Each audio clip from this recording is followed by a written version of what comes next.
जनाब, vision for Pakistan के हवाले से मुनक्किदा इस नशिस्त, इस कॉन्फ्रेंस में एक बार फिर खुश आमदीद कहते हैं। क्विकली अपने अगले मेहमान की जाने बढ़ अयासा लिसानी बात, एथनिक बात बुनियादी तौर पे पाकिस्तान के कंपोनेंट्स सूबे नहीं हैं। पाकिस्तान में 5 कौमें बसती हैं, सिंधी, पंजाबी, बलूच, पश्तून और सराइकी कौमें।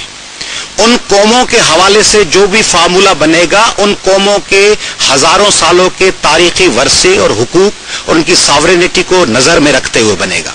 पाकिस्तान के पहले 26 साल तो हम कॉन्स्टिट्यूशन नहीं बना सके, और जब कॉन्स्टिट्यूशन बना तो उस वक्त भी बहुत से ऐसे एस्पेक्ट्स रह गए जो उस यूनानिमस कॉन्स्टिट्यूशन में आने चाहिए थे।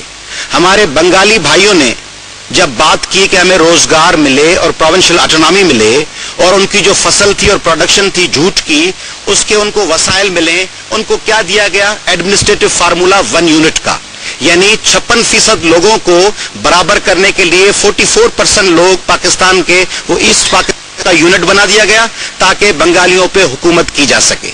जब बलोच भाइयों ने 70s में हुकूक मांगे, उन पे ऑपरेशन किया गया, उनको कुचला गया। वहां पे नेशनल अवामी पार्टी की और JUI की और इस किस्म की हुकूमतों को बरतरफ किया गया और उन पे मुसल्लत किया गया मरकज का पार।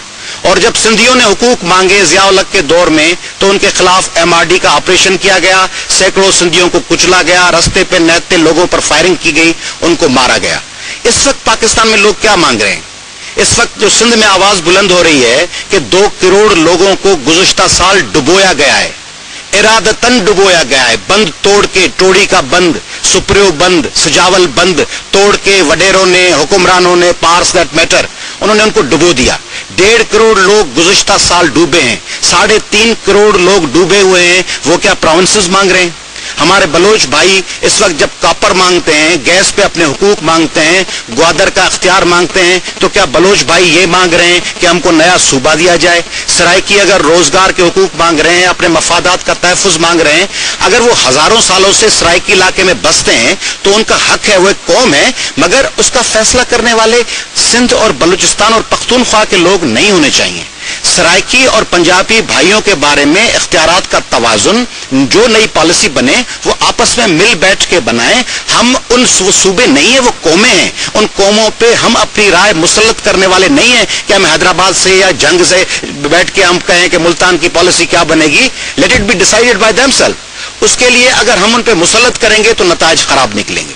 सिंध के लोग इस सारे सेटअप में एक नया पॉलिटिकल, सोशियो पॉलिटिकल कॉन्ट्रैक्ट मांग रहे हैं। सिंध के लोग कहते हैं कि पाकिस्तान एनर्जी रिपोर्ट जो गुज़श्ता 3 सालों की है, उस पाकिस्तान एनर्जी फेडरल गवर्नमेंट की तरफ से शाया शुदा पाकिस्तान एनर्जी रिपोर्ट में कहा गया है कि पूरे पाकिस्तान की गैस प्रोडक्शन की 71 से 72 और 73% तक गैस अकेला सिंध प्रोड्यूस करता है। पूरे पाकिस्तान की जो पेट्रोल है उसको पाकिस्तान एनर्जी रिपोर्ट कहती है कि उसका 69% पेट्रोल सिंध प्रोड्यूस कर रहा है। इस पूरी रीजन, साउथ एशिया और दुनिया में जो कोल के सबसे बड़े ज़खायर हैं वो सिंध में हैं। पाकिस्तान के 2 बड़े पोर्ट सिंध में हैं, और वहां के लोगों को क्या मिल रहा है कि वो बदीन और कंदकोट और गौसपुर और ठट्टा और दादू और केनशाह के रास्तों पे खैमों में बैठे हुए हैं। उनके ऊपर रजाइयां नहीं है, वो सर्दी में तड़प रहे हैं, खाने को कुछ नहीं है, और वो लोग बिलक रहे हैं और हम बड़ी बड़ी बातें कर रहे हैं। इसलिए प्रोविंशियल ऑटोनॉमी की बात ठीक, सेनेट कौन सा, सेनेट का कॉन्सेप्ट, सेनेट को बाख्तियार बनाए, कौन से सेनेट को बाख्तियार बनाए? उसका पहले सेनेटर कौन बनता है? सेनेटर आप सिंध पे मुसल्लत करेंगे दूसरे लोगों को कि वो गुज़श्ता 65 साल से सिंध के 15 या 20 या 25 सेनेटर में कभी 25 आपने वहां के इंडिजिनस लोगों को सेनेटर बनते हुए देखा है? पख्तून हमारे भाई बनते हैं, बलोच भाई कभी बन जाते हैं, कभी रह जाते हैं, हम पंजाब के भाई बनते हैं, फाटा से भी भाई आ जाते हैं। सिंध का सेनेटर कौन मलते हैं? आपको पता है, अभी 5-6 नाम, रहमान मलिक साहब, फारूकी साहब, डॉक्टर आसिम साहब, शौकत तरीन साहब, ये सेनेटर होते हैं ना सिंध से। इन दोस्तों को कभी शौकत तरीन साहब ने या रहमान मलिक ने कंदकोट या गौसपुर या गढ़ी यासीन या शिकारपुर में जाके लोगों की हालत देखी? उनको पता है कि वहां क्या सिचुएशन है। जो वेस्टर्न कॉन्सेप्ट था रोम का, सेनेट का, या जो हाउस ऑफ लॉर्ड्स का कॉन्सेप्ट है, उसको जब मजीद रिफाइन किया गया अमेरिकन सेनेट में, तो वो रियासतों के रिप्रेजेंटेटिव्स हैं सेनेटर्स, वो डायरेक्टली इलेक्ट होके आते हैं, इसलिए वो अपने उस रियासत के इंटरेस्ट को सेफ गार्ड करते हैं। यहां पे सेनेट, जैसे हमारे भाइयों ने कहा कि जब सेनेटर आप लाहौर से या इस्लामाबाद से या पेशावर से कराची शिफ्ट करेंगे, 5 साल पहले वो डिफेंस में या कराची में या नाजिमाबाद में आके घर लेगा, تو پھر اس کا کیا انٹرسٹ ہوگا سندھ کے، کراچی کے، حیدرآباد کے، لاڑکانہ کے انٹرسٹ کو سیف گارڈ کرنے کے لیے؟ براک اوباما امریکن پریزیڈنٹ بن سکتا ہے تب جب وہ بائی برتھ امریکن سٹیزن ہو. تو کیا اس قسم کی کوئی شک نہیں ہونی چاہیے تھی سینٹ میں؟ کیا آرٹیکل 15 آف دا کانسٹیٹیوشن وہ امینڈ نہیں ہونا چاہیے تھا جس میں فریڈم آف موومنٹ کے حوالے سے تھا؟ کیا آپ موو بھلے کرتے رہیں مگر آپ موو کر کے کسی اور صوبے سے جا کے پولیٹیکل پاور کے کاریڈورز میں نہ آ جائیں. سندھ کے سارے لوگ جو اٹھ کھڑے ہوئے وہ کیا مطالبہ کر رہے ہیں؟ وہ نئے پروونسز کی بات نہیں کر رہے. سندھ کے لوگ کہتے ہیں ہمیں مالکی دو، ہمارے کوئلے کی، ہمارے گیس کی، ہمارے پیٹرول کی، ہمارے بندرگاہ کی. اور مرکز کے پاس جو سب سے بڑی چیز ایڈریس ہونی چاہیے تھی 18th امینڈمنٹ، طارق محمود صاحب اور افتخار گیلانی صاحب اور قصوری صاحب اور شائق عثمانی صاحب اور گیلانی صاحب، وہ سب سے بڑی چیز ایڈریس یہ ہونی چاہیے تھی 18th امینڈمنٹ میں، جو رضا ربانی صاحب نے، جیسے میرے بھائی نے کہا کہ وہ اس کو چھوڑ گئے، کلاسرا صاحب نے بھی کہا اور باروی نے بھی کہا کہ ایک تو لینگویج بل چھوڑ گئے، مگر اس سے بڑی بات ایک اور چھوڑ گئے کہ مرکز کے پاس 3 سبجیکٹس رکھ کے، ڈیفنس، فارن افیئرس اور کرنسی، باقی تمام افیئرس صوبوں کو دے دینے چاہیے. تب پاکستان ایک وائبل، اور یہ دور بڑی اسٹیٹس کا دور ہے. میں ایک بات دہراؤں گا کہ یہ جو کانسیپٹ ہے چھوٹے صوبوں کے بارے میں کہ وہاں کوئی ڈس انٹیگریشن، علیحدگی پسندی، الگ اپنے پولرائزیشن نہیں. ہم اس بات پہ یقین رکھتے ہیں کہ یہ بڑی اسٹیٹس کا زمانہ ہے.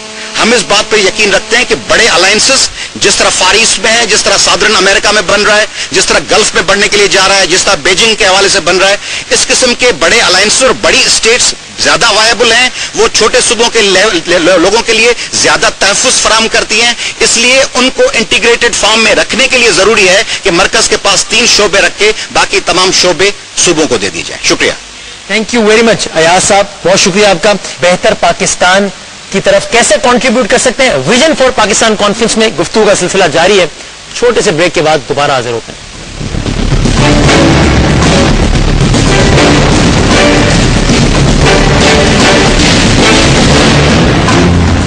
مہمان کی جانب بڑھتا ہوں جو کہ سینئر وائس پریزیڈنٹ ہیں عوامی نیشنل پارٹی کے، اور چونکہ اس ڈیبیٹ میں، اس سیگمنٹ میں ہم سینٹ کی بھی بات کر رہے ہیں، اپر ہاؤس کی بات کر رہے ہیں، ایوان بالا کی، تو آپ سینیٹر بھی ہیں اور اپنی جماعت کو ہیڈ بھی کرتے ہیں سینٹ میں. اور ہم چونکہ صوبوں کے حوالے سے ہی بات کر رہے ہیں تو آپ نے اپنا صوبہ ری نیم کیا ہے، اور آپ یہ سمجھتے ہیں، آپ کی پارٹی یہ سمجھتی ہے کہ یہ بھی صوبوں کے عوام کا ایک ظاہر دیرینہ مطالبہ تھا. بھائی صاحب پلیز اس موضوع پہ کامنٹ کیجئے. کیا کیا جائے؟ پاکستان کے ایوان بالا کو مزید طاقتور ہونا چاہیے؟ کیا پاکستان میں مزید صوبے ہونا چاہیے؟ اور پلیز اگر آپ اس پہ بھی کامنٹ کر سکیں کہ خیبر پختونخوا کو ضم کرنا چاہیے، مطلب فاٹا کو ایڈ کرنا چاہیے، خیبر پختونخوا میں ضم کرنا چاہیے. اس آئیڈیا پر آپ کی پارٹی پالیسی کیا ہے؟ پلیز سینئر وائس پریزیڈنٹ عوامی نیشنل پارٹی جناب حاجی عدیل صاحب. اب آپ نے سینٹ کے حوالے سے کہا، یقیناً بڑی کوششوں کے باوجود ہم نے کہا کہ سینٹ میں منی بل ڈسکس ہونا چاہیے، ڈیبیٹ ہونا چاہیے، اور اس کو پاس یا ریجیکٹ کرنے کا حق سینٹ کو ملنا چاہیے. مجھے دکھ سے کہنے پڑتا ہے کہ ہماری قومی اسمبلی کے ممبروں نے جو وہاں نمائندگی کر رہے تھے اس بات کی شدت سے مخالفت کی.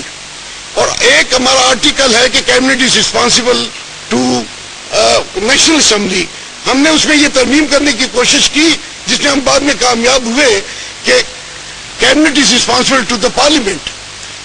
ان کی طرف سے جو وجہ بتائی جا رہی تھی کہ قومی اسمبلی کے لوگ منتخب ڈائریکٹ الیکشن ہوتا ہے اور آپ کے انڈائریکٹ الیکشن ہے، تو میں نے عرض کیا تھا کہ قومی اسمبلی میں 70 سیٹیں ایسی ہیں کہ جن کے الیکشن ہی نہیں ہوتے ہیں، جس میں 60 خواتین کی سیٹیں ہیں اور 10 منورٹی کی سیٹیں ہیں جو پارٹی لسٹ پہ آتی ہیں. بلکہ اب تو ایک پارٹی نے یہ بھی مطالبہ کر دیا کہ ہمیں انڈیفینٹ لسٹ دینے کی اجازت دی جائے کہ اگر ایک کو ہٹائیں یا ایک ہٹے اس کے بعد دوسرا، اور لسٹ اگر ختم ہو جائے تو مزید نام دینے کی بھی اجازت دی.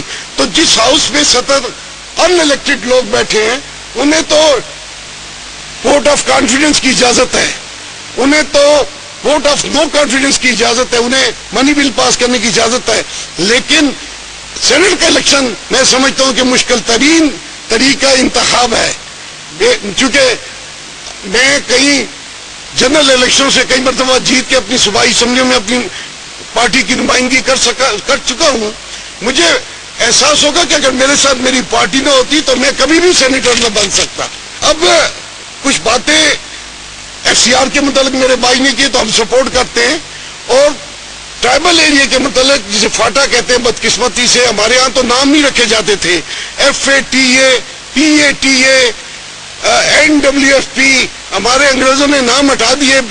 शुक्र है कि पहली मरतबा हमें खैबर पख्तूनख्वा का नाम मिला।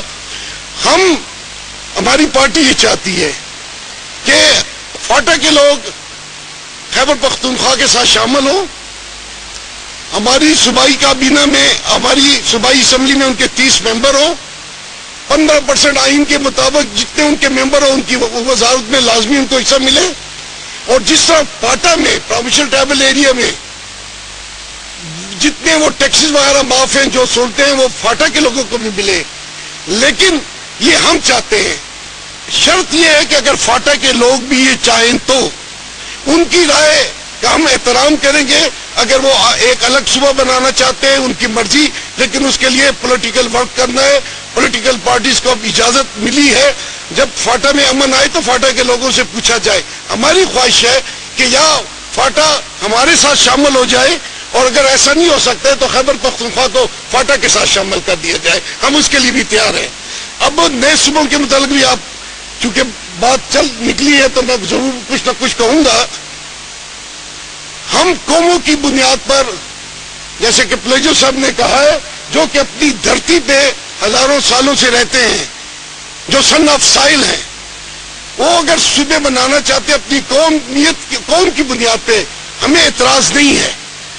लेकिन हमें यकीनन एतराज है कि बाहर से आए हुए लोग हमारे मुतल्लिक फैसला करें, जिनकी नेशनलिटीज के मुतल्लिक अभी भी हम मशकूक हैं। Thank you very much. Senator Haji Adeel साहब बात कर रहे थे। क्विकली अपने अगले पार्टिसिपेंट की जाने में बढ़ूंगा, जिनका ताल्लुक है अपोजिशन की सबसे बड़ी जमात से और पार्लिमानी अददी अक्सरियत के एतबार से दूसरी बड़ी जमात है, जनाब जफर अली शाह साहब। और शादी चूंकि यहाँ पर प्रोविंसेस के हवाले से ही बात हो रही है, उस पर भी आपकी पार्टी का एक मौक़िफ़ है, और अपर हाउस सेनेट के हवाले से बात हो रही है। आप चूंकि सेनेटर भी हैं, तो आप प्लीज बताइए, एक सेनेटर की हैसियत से आप फील करते हैं कि आपका ऐवान